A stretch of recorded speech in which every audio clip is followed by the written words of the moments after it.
Growing up in the 80s and 90s definitely had its perks. Arguably, the era was obsessed with defining what is cool, and with that, we were introduced to some pretty cool video game characters. From this, Double Dragon was born. At its core, Double Dragon doesn't really have a narrative, but typically something happens that only violence can solve, and the two brothers, Billy and Jimmy, step up to the plate. Double Dragon Gaiden Rise of the Dragons acts as a spin-off to the mainline series, and captures so much of what makes beat-em-ups so fun. However, the roguelike structure is somewhat unnecessary in a game that's already challenging enough. Before we get into the review, we'd like to thank our Patreon supporters for making this possible. Please take a second to check out patreon.com/noisypixel to support independent game journalism.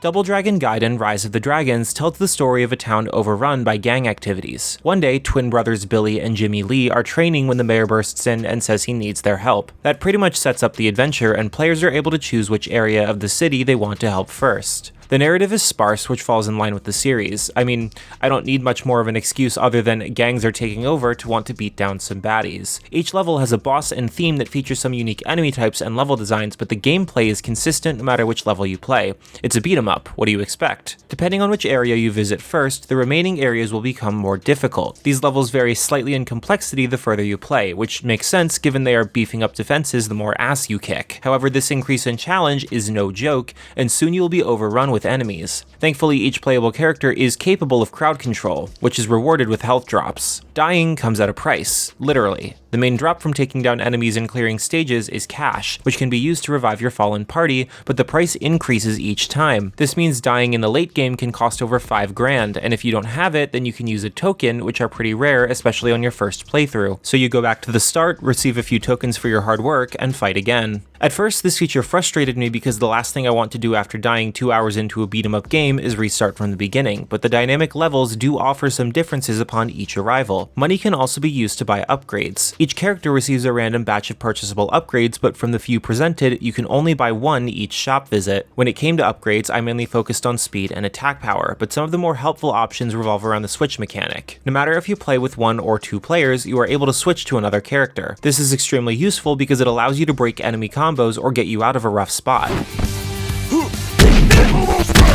turn!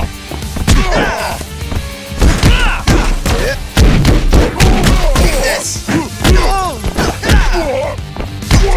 I was even able to use it to save me from falling down a pit by using the switch to add a boost to a jump. Fighting is pretty straightforward, but each character has a range of different attacks. Similar to past entries, there's a combo system and attacks that require specific button inputs. However, you can button mash your way through most encounters. Regardless of how you play, combat is extremely responsive. You're able to attack and switch directions easily, but the grab feature takes some getting used to. More often than not, I took damage after grabbing an enemy because throwing them away feels a little delayed. Bosses are mostly fun, but they come with their own set of challenges. If you hope to make it through without dying, you'll have to plan attacks and time your specials to hit multiple enemies and get some health pickups. The game is constantly evolving though. As you unlock new characters, the approach to combat changes, offering room for replayability, given this isn't a very long game at all. That said, even with these added mechanics, the repetitive structure does weigh on the experience. Further, the roguelike feature may leave some players playing through the same early levels multiple times before making any real progress. Currently, there seem to be only local multiplayer options, which means no online action with your online friends.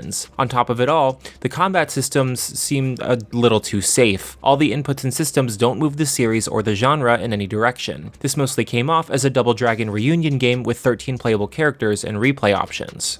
Double Dragon Gaiden Rise of the Dragons may seem like a side dish to the main course, but it still manages to be a fun beat-em-up experience. The combat mechanics are responsive, and the ever-growing challenge across each stage makes subsequent playthroughs unique, further defined by the characters you choose. One thing is for certain, even after all these years, Double Dragon remains just as cool as ever. Noisy Pixel is giving Double Dragon Gaiden Rise of the Dragons a 7.5 out of 10.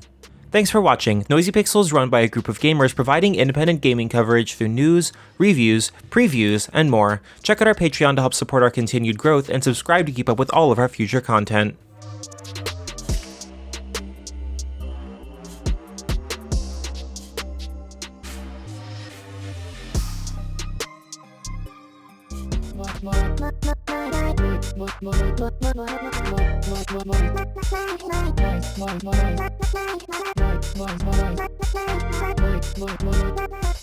Voice Pixel.